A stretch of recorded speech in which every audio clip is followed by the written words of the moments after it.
Jiten, hogolone, larikto parone.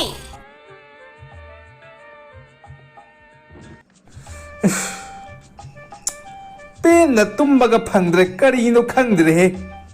Hai, hogolo. Porika heng hang chita ngai khare, mangna sigan ngai na tumna leirine. A na apple, B na bikal, C na sickle. Kena, kari larik no nang parido. Khumjadro, kari larik no nang parido. Kena, masidi amuk han na tum khare ne. Oh, Jiten yong laba. Hogot yadro. Nasa haina dana larik to pa yadro. Kena, tau isa yung ne. Ay hai baga tasna na tawradana. Ay, tara bo. Nachano ba tau isa yung larik kam da pa dana tum na leire. Do ay ka do haino. Ha. Tum ba haudoga larik to pa halucho. Ay chak thogoge. Pare. Ay hodok pi. Nang chak to thong cho.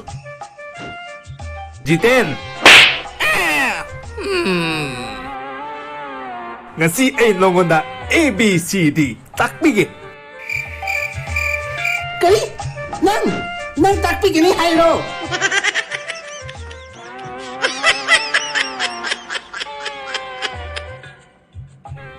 Stop. Pare horasi. Aina hangba question sigi answer hairo. Human being. Haidi akhoi mayam se hingna bagi kari mathau tani. Mi ama hingna bagi kari mathau ta gine.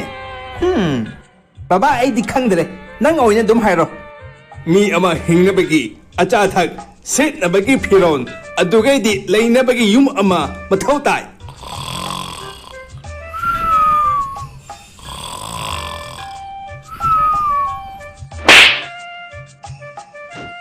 Aina siga thabak punamak hundoktuna maki laik pahanna honari. Makna siga ai mangna tumna ga toine. Sininga ba khangde masi ingangse. Nate da baba, ai di mit usalaga larik parini. Kari no khangde pusau to soi.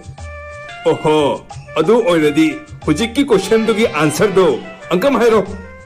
Mi ama hingna bagi kari mathau tage. Mi ama hingna bagi kari mathau tage.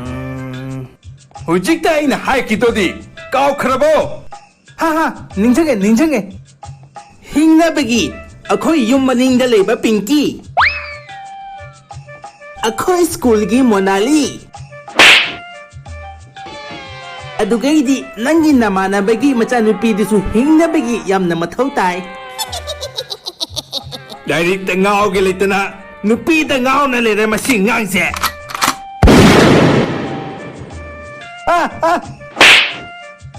Papa, ai hujik lari jam pani, ai bu phumi ganu.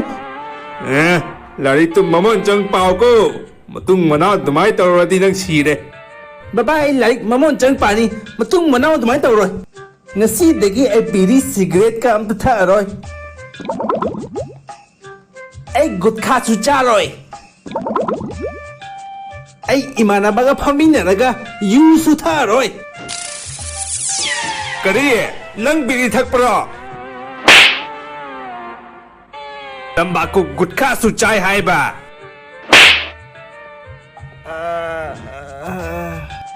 Yu su tha iba.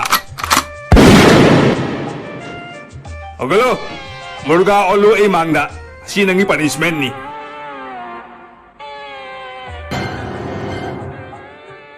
Murga olu ne. Baba, murga do nang hana olu. Ai ka do bai murga ondoi ba? Ha? Ai ka do bai murga ondoi no? Baba, mi ama gi mapadi, mi ama na oidimi. Adumaina yengi mapadusu, yen natradi kana oidino. Mi di oiba yaroina. Aduna haibani, nang hana murga olu aba. Ba puno aba, nang kai mathol leba nang mathol to cho. Isa ai lai se ai ithon dum pajage. Hana ABCD do. Amta hairo yenge. Kari haino. ABCD do hairo ne. ABCD.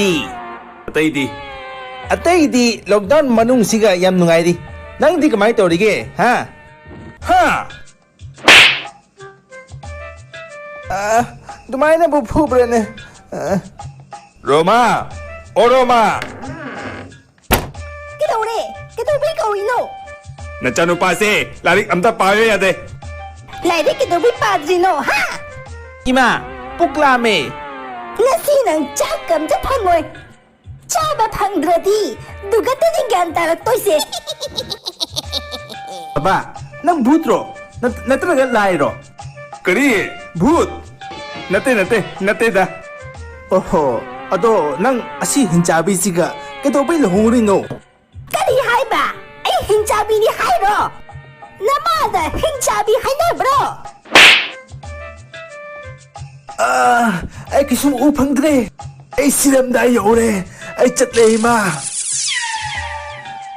Ay chanu ba kitaure? Ay chanu ba kitaure kini? Ay chanu ba kitaure ke? Ay chanu ba kitaure ke? Ngasi dagi nang hiding ay tawni. Hukul ne kitaure kini chanu ba se? Ay di biryani chaningi. Biryani oy na semo. Adu chaba loiraga nungay na tumge. Pare sana. Biryani chaba loiraga nungay na tumo. Nang dugay hukot yadro. Ichanu pa wala pothage hay sa tadro nang. Hukot dugay. Ay ki ichanu pa kapati nang soy de. Hay di sini. Kari na tawrisibo.